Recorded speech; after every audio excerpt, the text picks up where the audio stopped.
174वां कलश।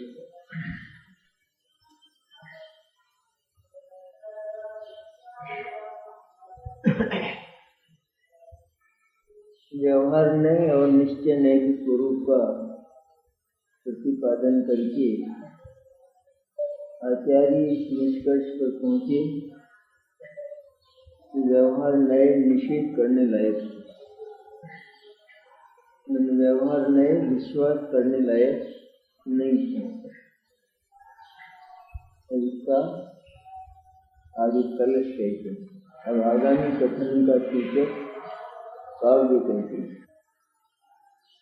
174वां काव्य है कलश कहते। रागादयो बंध निदान मुक्ता ते शुद्ध चिन्मात्र मोचरेता आत्मा परोवासु तन्निमित्ता निति प्रणना पुनरेव माहु।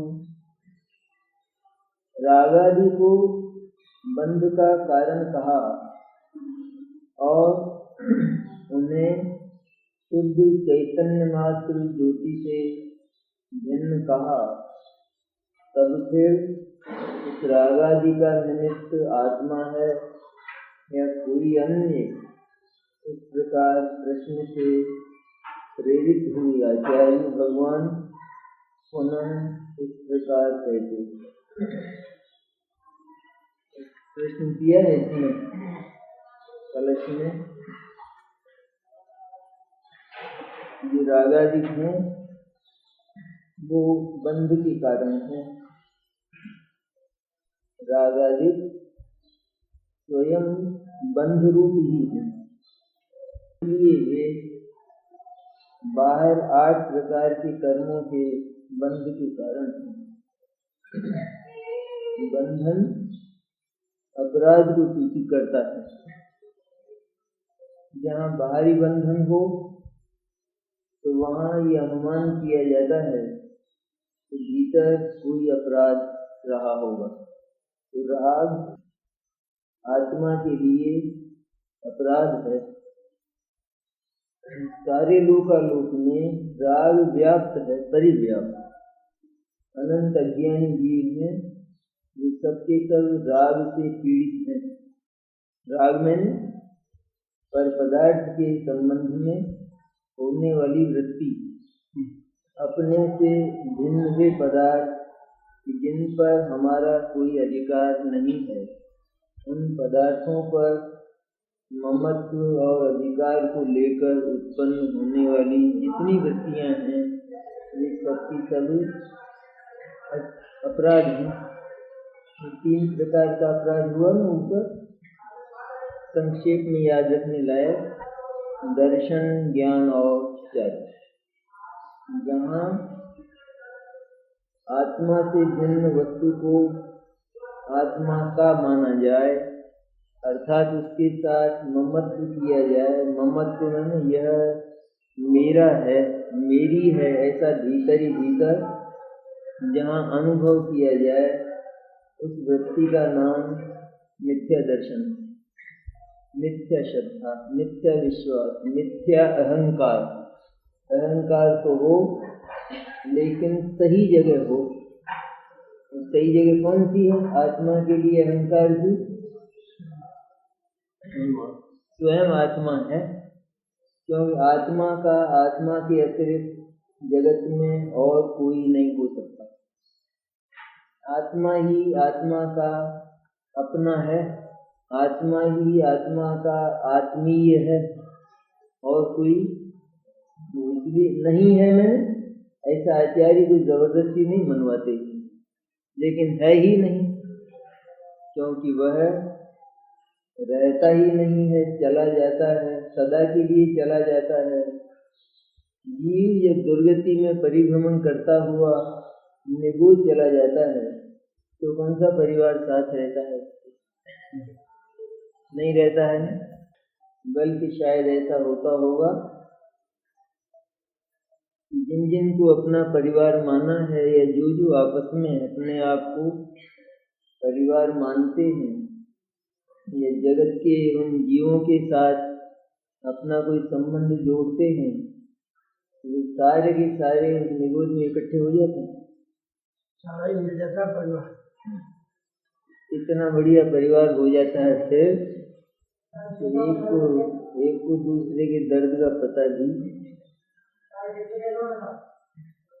सब इकट्ठे रहते हैं, अनंत इकट्ठे रहते हैं और अनंत एक साथ उत्पन्न होते और एक साथ मरते। अनंत तो कम है, अनंत जीव एक छोटे से शरीर में जरा सा, ये तो इतना बड़ा मिला है अपने को, इतना बड़ा ही आत्मा है जितना बड़ा ये शरीर है, लेकिन वहाँ बिल्कुल अल्प जरा सा शरीर, और उस शरीर को धारण करने वाले, एक ही शरीर को धारण करने वाले अनंत जीव, वे एक साथ उत्पन्न हो, एक साथ मरे और एक श्वास में 18 बार जन्मे। और इतना भयंकर कष्ट है, कल्पना नहीं है प्रदीप, कल्पना नहीं है, वास्तविक है बात। ये हमेशा ही विश्वास करने लायक बात है कि जो दिगंबर शास्त्र हैं उनमें मिथ्या बात कहीं भी नहीं मिलेगी, जरा भी नहीं मिलेगी, क्योंकि वो परम हितैषी आचार्यों की, मुनियों की, साक्षात भगवान सर्वज्ञ की कही हुई है, इसलिए उसमें मिथ्या बात बिल्कुल नहीं है।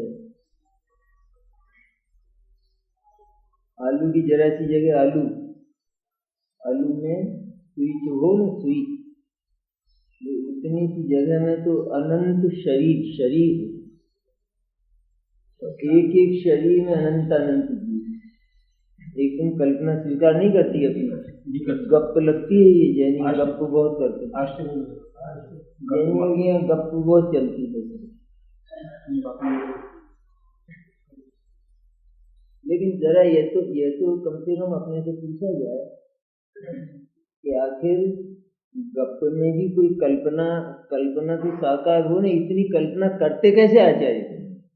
तो जरा सी आलू की जगह है, उसमें अनंत शरीर, वो आलू तो बहुत बड़ा, और उस अनंत शरीर में एक शरीर में अनंत जीव, कितने जीव हुए उस जरा सी जगह में? वो इतना बड़ा आलू तो वो तो बहुत बड़ा, और कितने जीव, उनकी संख्या बताइए कि अब तक जितने सिद्ध हुए उससे अनंत गुणे जीव हैं उसमें, इतनी सी एक शरीर में। वहां तो शरीर ही अनंत है उतनी जगह में, अनंत जो सिद्ध हो चुके ना अब तक, उनसे अनंत जीव हैं वहां, और अनंत गुणे, और अनंत गुणे रहेंगे सदा ही। गप नहीं है, वास्तविक है, क्योंकि कोई इतनी कल्पना भी नहीं कर सकता। इसलिए कितना सूक्ष्म होता, अपन नहीं देखते, इतने सूक्ष्म जीव होते हैं, बरसात में नहीं पैदा हो जाते, पुस्तकों में पैदा हो जाते हैं, जो दिखाई नहीं देते, उसमें पूरा आत्मा है, क्योंकि आत्मा में सिकुड़ने और फैलने की ताकत रहती है प्रकाश की तरह। प्रकाश को छोटी सी जगह में बंद कर दो अथवा उसको खोल दो तो सब जगह फैल जाता है। इस तरह आत्मा में भी संकोच और विस्तार, रबड़ की तरह नहीं होता, रबड़ इस तरह संकोच और विस्तार होता है आत्मा में, पूरा जीव है। ज्ञानी तो ये देखते हैं कि ये सिद्ध परमात्मा है, सिर्फ भूला है वर्तमान में, वरना इसका स्वरूप तो साक्षात सिद्ध परमात्मा जैसा है। तो कलश में यही कही बात कि रागादिक बंध के कारण जो 8 कर्म बंधते हैं आत्मा के साथ, उनका एकमात्र कारण ममत्व और राग है, क्योंकि आत्मा को राग करने का अधिकार नहीं, क्योंकि जगत में उसका कोई नहीं है, तो किसी पर उसका अधिकार भी नहीं है, और वह यदि ममत्व करता है तो उसको अपराधी घोषित किया जाता है, और इसलिए उसको 8 कर्मों के बंधन मिलते हैं। ये बंध का कारण है। लौकिक नीति है, जैसे कोई भी किसी की वस्तु को, उस वस्तु के प्रति हमारा ममत्व अपराध, भले ही अपने यहाँ हो, किसी की वस्तु अपने यहाँ हो, तो वो तो एक व्यवहार की कमजोरी हो सकती है। जैसे कोई कहीं से कोई चीज लाया, आप दे दीजिए जरा, हमको जरूरत है, तो ले आएगा, वो वस्तु अपने घर में भी रहेगी, लेकिन मन बिगड़ जाए तो अपराध।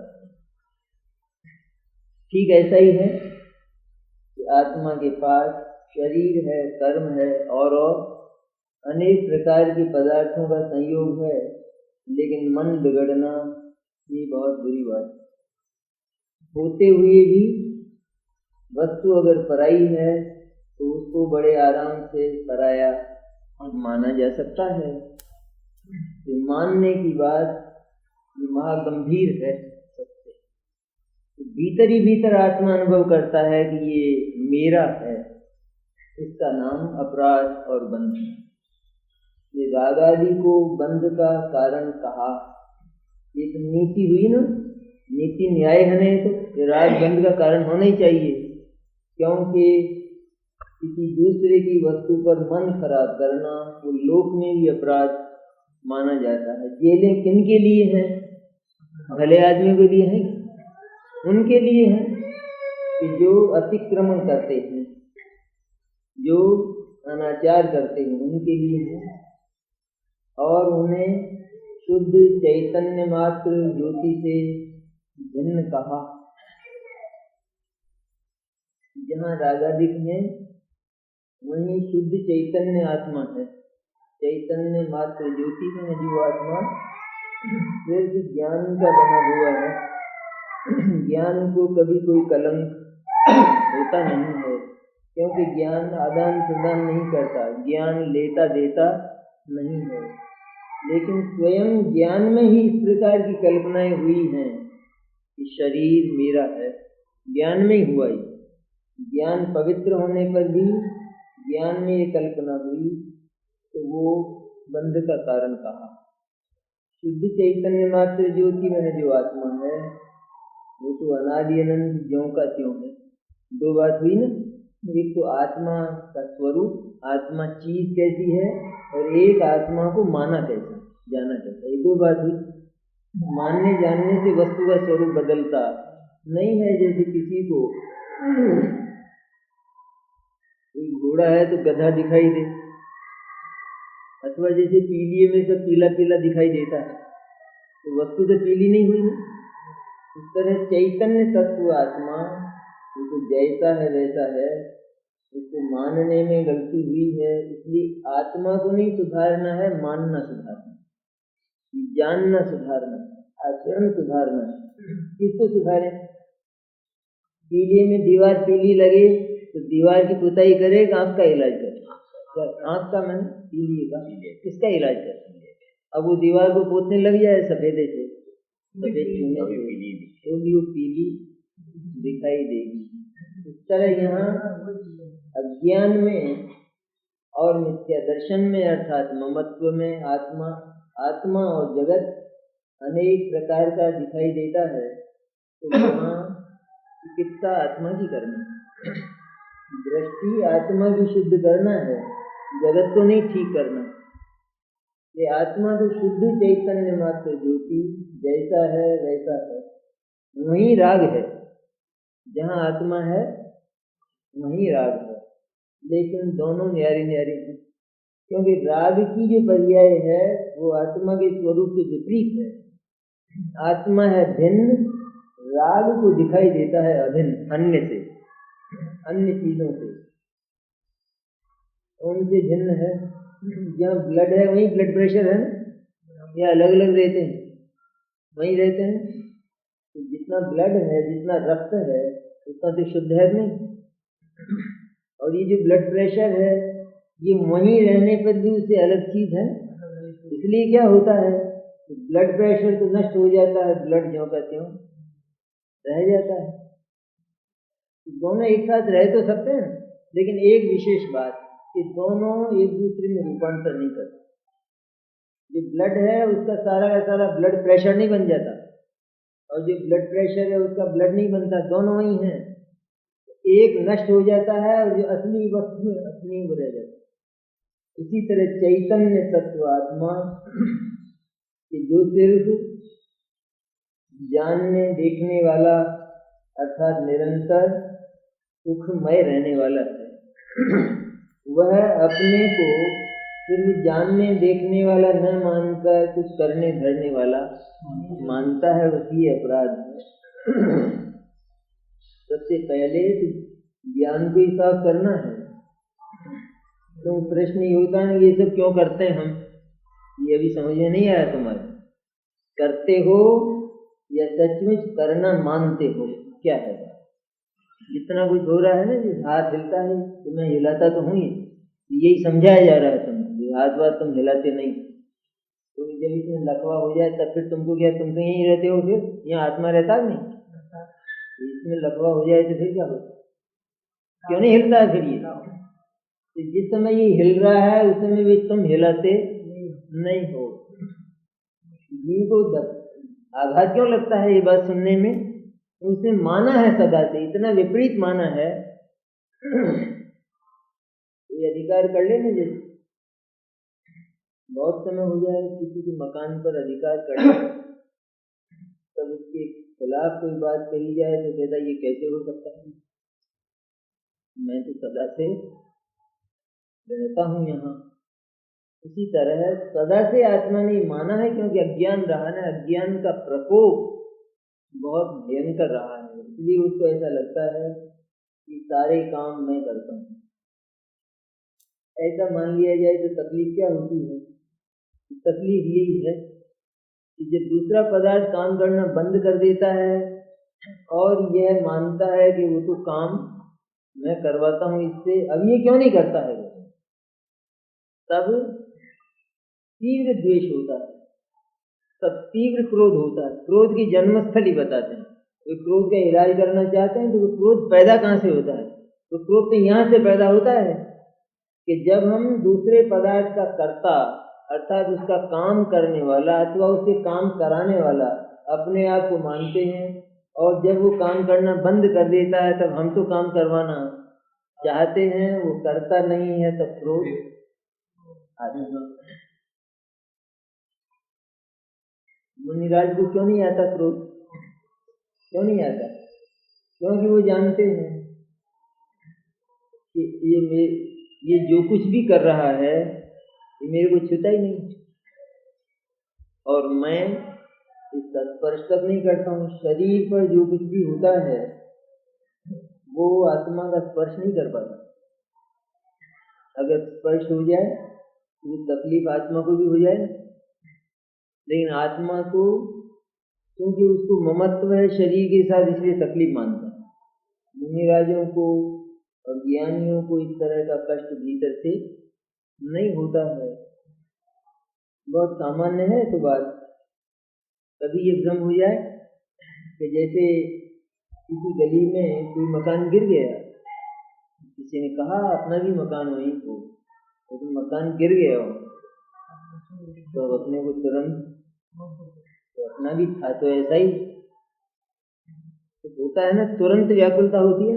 और जब वहां जाकर देखा नहीं गिरा तो फिर वो आकुलता कहाँ गई? समाप्त नहीं हो गई? एकदम ऐसी कैसी स्थिति है जहाँ ये निश्चय है। निश्चय पहले ज्ञान में ऐसा निश्चय हो, पहले क्रिया को बनाने की चेष्टा नहीं करो, क्योंकि वो क्रिया को बनाने की जो चेष्टा सब गलत हो जाएगी। पहले ज्ञान में ये बात निश्चित होना चाहिए कि शरीर का एक अणुमात्र भी मेरा नहीं है, क्योंकि जो अपना होता है वो अपने कहने से बाहर नहीं होता है, ये तो करता ही नहीं है। इसको चाहे कितना ही प्यार किया जाए, कितना ही लड़ाया जाए, कितना ही खिलाया जाए, और फिर जब जाने का समय आए तो इसको कहा जाए जरा ठहर जाना, थोड़ा मेरे को जरा और काम है, ये रुक जाता है, मेरे को थोड़ा बात करना है, आखिरी जरा बात करना है लड़के से, एकदम तो रुकता है, एक क्षण रुकेगा, हम तो इस पर अधिकार मानते थे, जिस पर जीवन भर अपना अधिकार माना, जिसके लिए हम कहते हैं हमने इसको खिलाया पिलाया, ये आत्मा के पास था क्या? खाना वाना था आत्मा के पास जो खिलाया?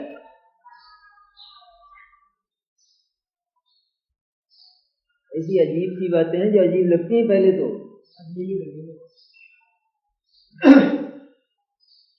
लेकिन आत्मा के कष्ट का निदान करते हैं सचमुच आचार्य कि जहाँ इसके साथ अपना अहम जोड़ा तो वहीं इसके संचालन का आग्रह हमको होगा।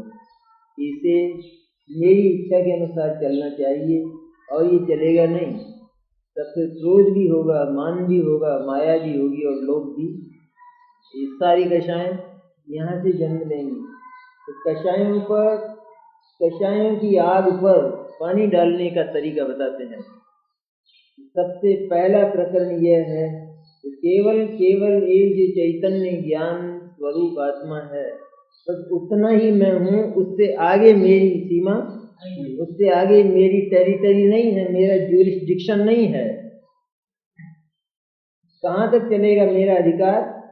केवल ये जो मेरी सीमा है बस इसमें चलेगा। तो शुद्ध चैतन्य मात्र ज्योति से जिनने कहा, तब फिर उस राग आदि का निमित्त आत्मा है या कोई अन्य? कैसे होता है वो राग? जो राग है वो आत्मा से होता है या फिर राग में कोई दूसरा निमित्त होता है, कोई दूसरा कारण होता है? ये प्रश्न किया। राग होता तो है, ये तो यहाँ पर स्वीकार किया, राग होता है, राग बंध का कारण है। तो फिर राग आत्मा से होता है या किसी अन्य से होता है? कैसे होता है राग? राग की पद्धति क्या है होने की? इस प्रकार प्रश्न से प्रेरित हुए आचार्य भगवान पुनः इस प्रकार कहते हैं। इस प्रकार प्रश्न से प्रेरित होकर कितना लंबा हुआ बंद अधिकार, फिर भी पेट नहीं भरता है, मन नहीं भरता है। प्रश्न करने वाला जो शिष्य है उसका भी मन नहीं भरता। तो आचार्य क्योंकि शिष्य का जो प्रश्न है वह बड़ी उत्सुकता से है, अंतर से है शिष्य का प्रश्न, एक बात। दूसरा जो प्रश्न है वो बिल्कुल ज्ञानमय है, ज्ञान पूर्वक समझ पूर्वक प्रश्न किया गया है, इसलिए आचार्य उत्तर देते हुए प्रसन्न होते, अकुलाते नहीं। तो उसका उत्तर कहते हैं आगे कि उपरोक्त प्रश्न के उत्तर रूप में आचार्य देव कहते 278 279 का